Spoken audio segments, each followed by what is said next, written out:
Good morning. Today on Business Success in Six with Stacie, I have Rob Levin here from 2A Wine Merchants. Rob, thanks for jumping on with me today. My pleasure. Thank you for having me. It's my pleasure. Let's So, go. most people love wine. I love wine. I can't wait to hear about what you're doing. Just the word wine and wine merchant sounds like a good interview to me. So, if you don't mind, I'd love to ask you 6 questions about your business. Let's go. All Let's right, rock and roll. When people ask you what your business does, how do you describe it? I think I describe it as a wine shop with amenities. I describe it as, yes, wine is our platform. It is what we sell from a tangible standpoint. But the truth to the matter is our business is about executing hospitality. It's about community relationships and efforts and support. It's about sitting and being in a room that is designed with taste, right? It is about music. It is about art.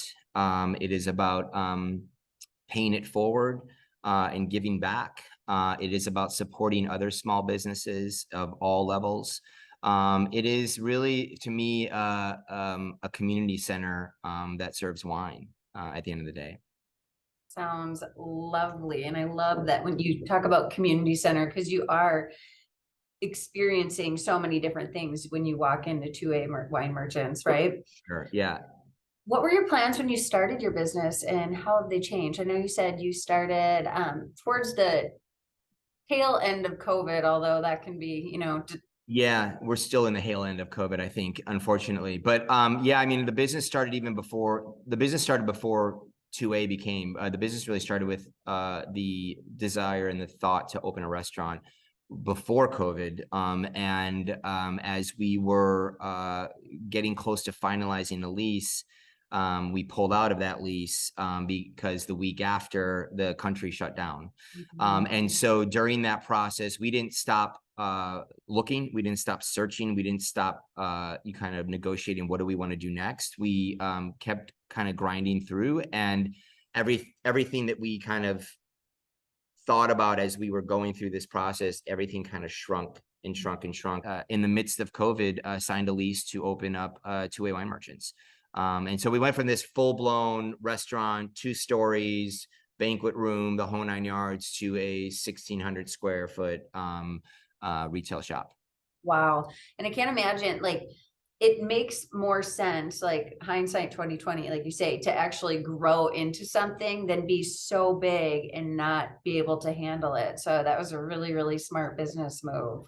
Yeah, I think that smart entrepreneurs these days are thinking small, not big, Mhm. as it pertains to square footage and human capital and all that. But it doesn't mean that your journey and your end result and your desires to be shouldn't be to be big, right? You can still be big in a small environment, right, at the end of the day. And so I think there's never been a more appropriate time to use the phrase less is more than right now. And I don't think that's going to change as it pertains to our industry, food and beverage. I don't think that's going to change possibly ever. Absolutely. And there's room for everybody. Like we were talking Oh, yeah. before, like there's so much room for everybody to have different experiences and different businesses and grow each other, right? Yeah, I mean, I think more than ever, our egos should be dropped. I think if there was anything that humbled us or should have humbled you as a entrepreneur business owner, it would be COVID, right? It would be in those dire straits of how am I going to pay bills? How am I going to pay purveyors? How am I going to pay payroll? How do I affect so many people's lives? How am I not going to screw up their life, right? Not that it was our intention to do that. We were reacting to something that was being given to us, right? So I think now more than ever, we should be coming together and helping each other grow our businesses, because not everyone drives a Toyota, not everyone drives a Mercedes, not everyone drives a Honda.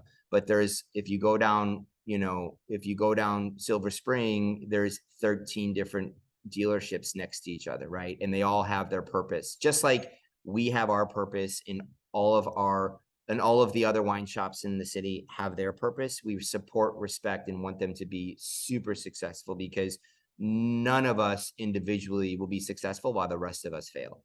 Absolutely. I couldn't agree more. And that leads us into the next question, which is perfect. What is the biggest way you impact the community besides bringing us amazing wine and educating us on it?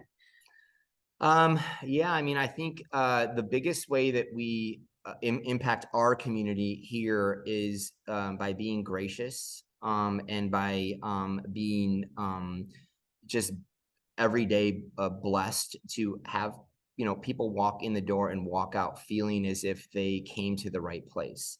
I think that there's an energy in our building. There is a vibe in our building. There is a absolute uh,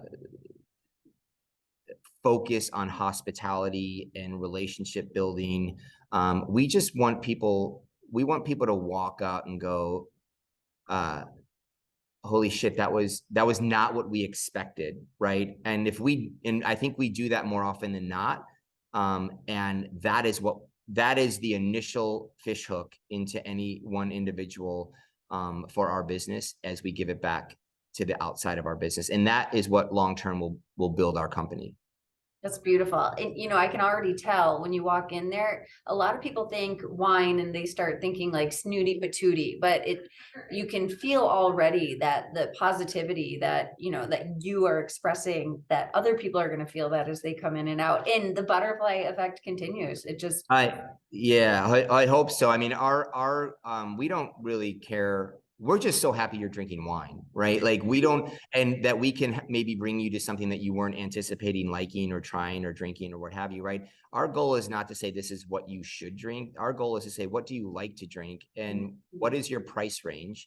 And here's what we think you should drink. And it's so you, just like in any relationship, you have to start with the trust factor early, right? And then you build off of that trust factor. So the first day we meet you, we find a bottle and you're like, holy shit, that was amazing.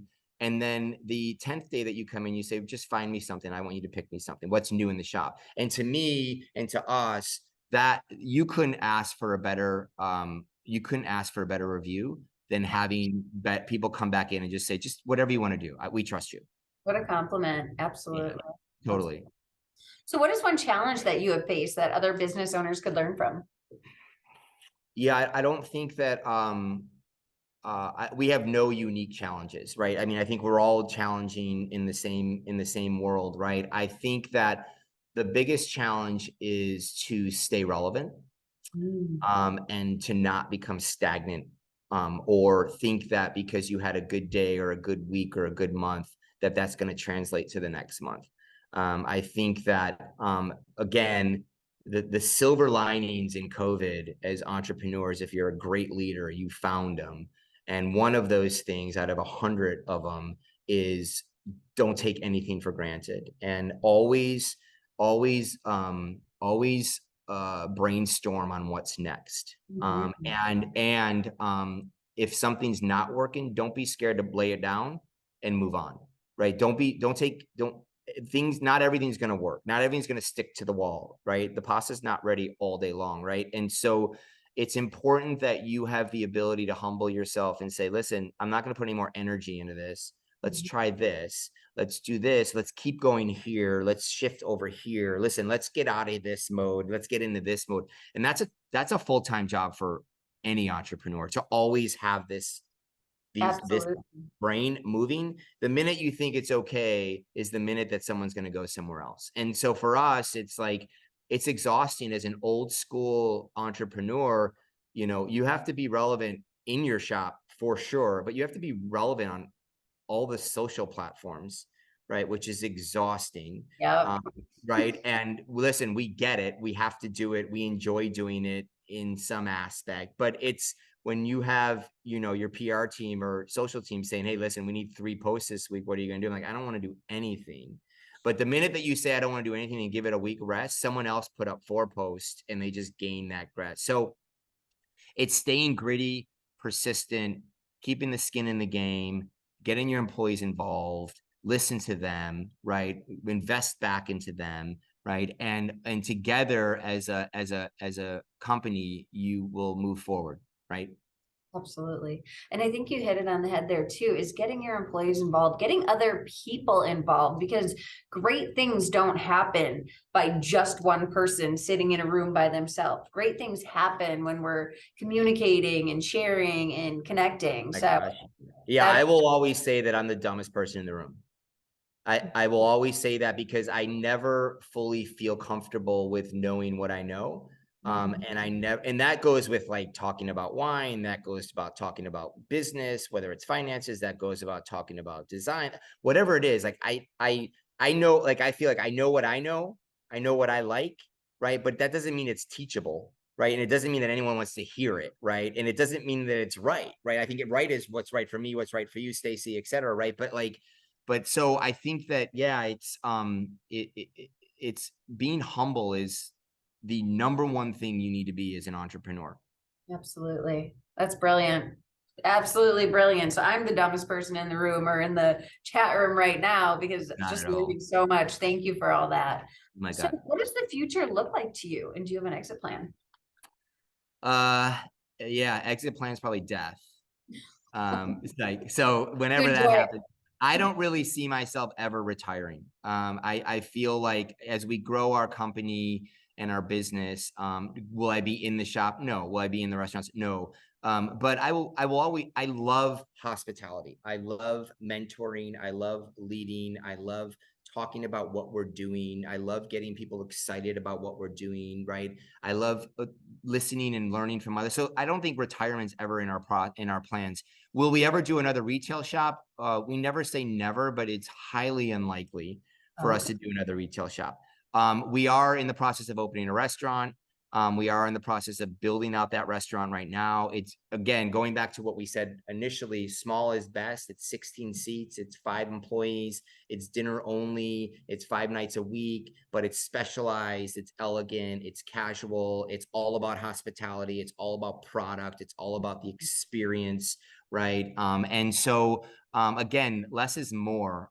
So we can give $1 million experience in a 16-seat restaurant. I don't need it for my ego that I need 180 seats with the most glimmering kitchen and the most beautiful bar stool, right? I need our guests to be glimmering, and I need our guests to walk out shining, going, we have to go back there, right? Absolutely. And so, and I know that based off of the people that I'm blessed to be surrounded around, that we're going to kill it. And we're going to change the perspective of what dining should and could be moving forward in the world that we currently are kind of struggling through.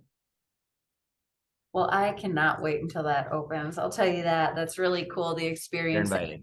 Oh, thank you. VIP, you're coming to the opening dinner, opening Oh my God, that would be canopy day. so fun. I love it. Thank you. Awesome. My So pleasure. all subjects open. What inspires you most? Um, growth. Yeah, I mean, I think it's not even about business growth, because I think it's personal growth, and it's becoming the person that we all, when we sit in our own moment, want to be. But most people are truthfully too lazy to go through the process of being that person. It takes work. It just, like if you want to be a bodybuilder, you go to the gym 22 times a week, right? It takes a 24/7 mantra to become who you say you want to be. And I think that the more that I can continue to in my journey become who I want to be, the bigger of an asset I will be to those that are in my circle that I'm blessed to have. You know, as we get older, we hope that we realize that the company that you choose defines you on more levels than just who you're sitting across the table from. It really makes you as a soulful person or not. And so if we can all, you know, if I can continue to grow as a human being, then I know that our business will continue to grow down the right path that we are trying to be. And that's more than just a cash and carry transactional business. It's really an emotional business that will hopefully be contagious with other entrepreneurs and restaurateurs and alike. So Absolutely. That's extremely inspiring. And we are right there with you with growing ourselves, growing other people. So thank let's you do it. so much, Rob, for your time. This has been a wonderful, My wonderful pleasure. interview. I always do a call to action. If people want to connect with you or go over to 2A, what's the best way for them to do so? Well, 2A, come on down. We'd love to see you. That's the best way to have interaction with us. We don't bite. 577 East Erie Street on the outskirts, or in the third ward, but just on the outskirts of the third ward. And our website is 2awinemerchants.com. And if you want to connect personally with me, it's Rob at 2awinemerchants.com. Look forward to it. Please reach out. You so much. I will definitely be down there. I'm sure a lot of our viewers will be, and good luck with the future, opening up the restaurant. Can't wait to share that as well. Thank you, Stacie. So much appreciation to you. Thank you. Thank you. You have a good one. You too. Bye-bye.